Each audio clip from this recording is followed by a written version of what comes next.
ये पीसी का पुराना यूपीएस मॉडल SUA 1500 है, जिसके फ्रंट पर कोई डिस्प्ले नहीं है, सिर्फ एलईडीज़ वगैरह लगी हुई हैं। लेकिन इसके ज़रिए भी लाइन के वोल्टेज मैनुअली भी चेक किए जा सकते हैं। ना तो किसी मल्टीमीटर की ज़रूरत है, ना पीसी की या कोई सॉफ्टवेयर की, सिर्फ ये ऑनलाइन होना चाहिए। तो इसके जो फ्रंट पर आई या टेस्ट का बटन जो है, उसको थोड़ी देर तक प्रेस करके रखेंगे। ये बैटरी का सेल्फ टेस्ट करना शुरू हो जाएगा, लेकिन इस सेल्फ टेस्ट का वोल्टेज टेस्ट पर कोई इफ़ेक्ट नहीं होगा। इसके साथ ही ये बैटरी के चार्ज लेवल की एलईडीज़ को नीचे लेकर आएगा और उसके ज़रिए बताएगा कि इस वक्त लाइन के वोल्टेज कितने आ रहे हैं। अगर ये सारी की सारी एलईडीज़ ऑन रहें तो लाइन के वोल्टेज 266 से अबव होंगे, और अगर कोई एलईडी ऑन ना रहे तो लाइन के वोल्टेज 191 से लेस होंगे। 266 से अबव भी हों तब भी, या 191 से लेस हो जाएं तब भी इलेक्ट्रीशियन से ज़रूर रब्ता करना चाहिए।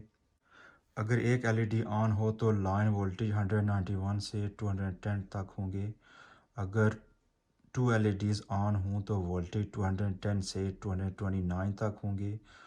अगर 3 एलईडीज़ ऑन हो तो वोल्टेज 229 से 248 तक होंगे। अगर 4 लाइट्स ऑन हों तो वोल्टेज 248 से 266 तक होंगे। इस वक्त यूके में 240 के आसपास वोल्ट्स आ रहे हैं, तो हमारी 3 एलईडीज़ ऑन होनी चाहिए। इसके साथ ये सेल्फ टेस्ट पर भी जाएगा। जब हम वो आई टेस्ट बटन को छोड़ेंगे तो फिर ये बैटरी की जो चार्ज लेवल है वो बताएगा। तो आई टेस्ट को प्रेस करते हैं थोड़ी देर के लिए। तो बैटरी जो लेवल है उसकी एलईडीज़ ने 3 शो हो रही हैं। इसका मतलब यह है कि यूके के अंदर 229 से लेकर 248 के दरमियान वोल्ट्स आ रहे हैं। जब छोड़ेंगे तो ये लाइट्स ऊपर वापस चली जाएंगी। तो ऐसे भी लाइन वोल्टेज को चेक किया जा सकता है। इसके लिए डिस्प्ले की, मल्टीमीटर की कोई ज़रूरत नहीं होती।